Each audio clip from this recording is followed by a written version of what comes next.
Il y a une femme qui m'a dit, il y a les sorciers qui veulent m'étouffer dans la nuit, j'en peux plus, je gonfle, madame aidez-moi. Des œdèmes, des enflures au niveau du pied, tu devrais écouter ceci maintenant. J'ai vu des photos dont vous m'avez envoyé, oui justement, la question dont je vous pose, parce qu'il y a pas mal de personnes qui m'ont envoyé des photos de partout du Canada, j'ai vu de la Martinique, de la Guadeloupe, j'ai vu du Tchad, j'ai aussi vu du Congo, donc voilà, je ne vais pas notifier tous les pays, mais pas mal de personnes m'ont contacté avec un seul problème, les œdèmes, des enflures au niveau du pied, parfois au niveau des jambes. La question dont je vais vous poser, est-ce douloureuse? Parce que je ne peux pas vous répondre individuellement, oui, mais je prends un petit peu de temps pour répondre à vos questions et à vos préoccupations. Vous allez vous y trouver, donc écoutez attentivement. Est-ce que c'est au niveau de la cheville? Est-ce que c'est tout au long de la jambe jusqu'à la partie génitale? Est-ce douloureuse? Donc, est-ce que ça envahit votre corps? Est-ce que lorsque vous appuyez avec votre petit doigt, 3 minutes, il reste un petit creux? Donc, c'est toutes ces questions dont je vais vous poser aujourd'hui. Est-ce que vous avez eu une entorse récemment? Pour ceux qui ne me connaissent pas, je suis votre nutritionniste qui vit en France, qui consulte dans son cabinet situé en région parisienne et à distance. Donc, peu importe où vous êtes, si vous avez des problèmes de santé, n'hésitez surtout pas à me contacter. Même poser vos questions, hein, je répondrai toujours avec plaisir. Comme ça, dans une vidéo, ou vous pouvez me joindre directement sur WhatsApp. Est-ce que vous avez porté des vêtements trop serrés ou des chaussures par votre taille? Parce que je me souviens des fois, hein, ça c'était avant, des fois quand j'allais faire mon shopping et que je tiens à une chaussure. Bon, j'avais une chaussure que j'appelais loup quoi, loup boudin, parce qu'à chaque fois je portais cette chaussure, vous comprenez, loup boudin. Hein, le barouche là, ça va faire en sorte que les pieds gonflent. Donc, est-ce que vous avez forcé sur une chaussure qui n'est pas adaptée à votre pied? Ça, c'est la question. Est-ce que vous avez eu une piqûre d'insecte ou d'abeille, je ne sais pas quel insecte?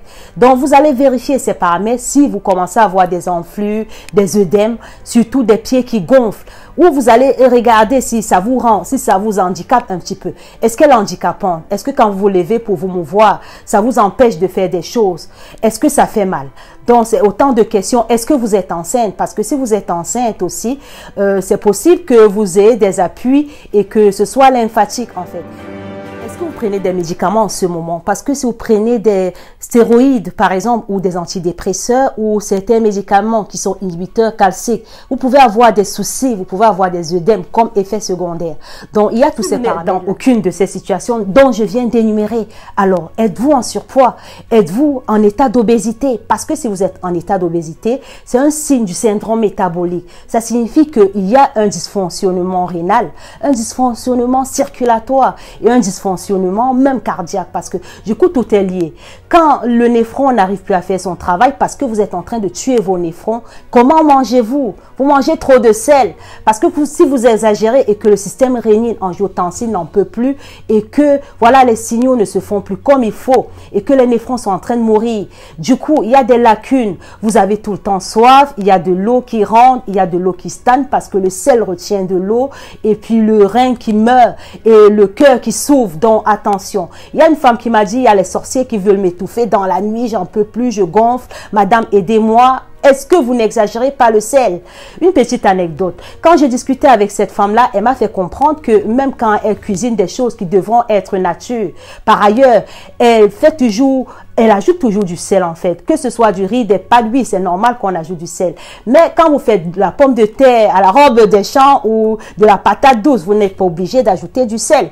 Mais des gens qui exagèrent, si vous exagérez tout le temps dans les accompagnements, vous ajoutez toujours du sel, c'est fort probable que le rein commence à vous lâcher. Quand vous avez le corps qui gonfle, je vous recommande surtout déjà de consulter, déjà pour savoir sur quel pied danser. Donc consultez votre nutritionniste parce que un régime de santé est impératif. Voilà, il faut déjà déterminer l'origine et traiter la source du problème.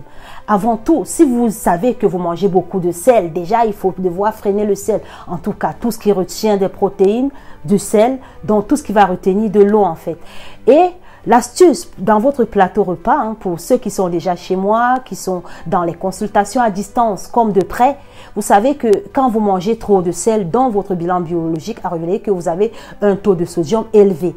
Il va falloir mettre un frein par rapport au sel. Donc, faites toujours en sorte que ça dépend déjà du degré parce qu'il y a des régimes standards ou stricts. Si ce n'est pas strict, essayez dans votre plateau repas de toujours ne pas avoir deux plats maximum qui contient du sel.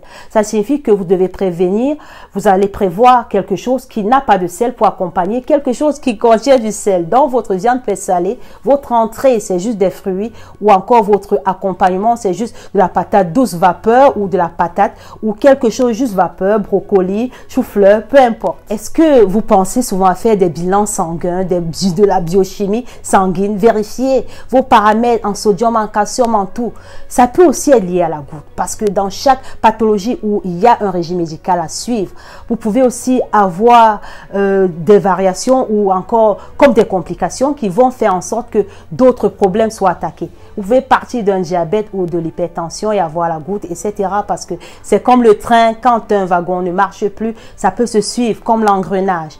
Ou sinon, si ce n'est rien, ça n'est rien de tout ce dont j'ai dit. Avez-vous vérifié la filariose lymphatique? Je vous ai parlé de l'éléphantiasie. Alors, allez revoir la vidéo sur l'éléphantiasie. Ça peut être ce souci. À bientôt.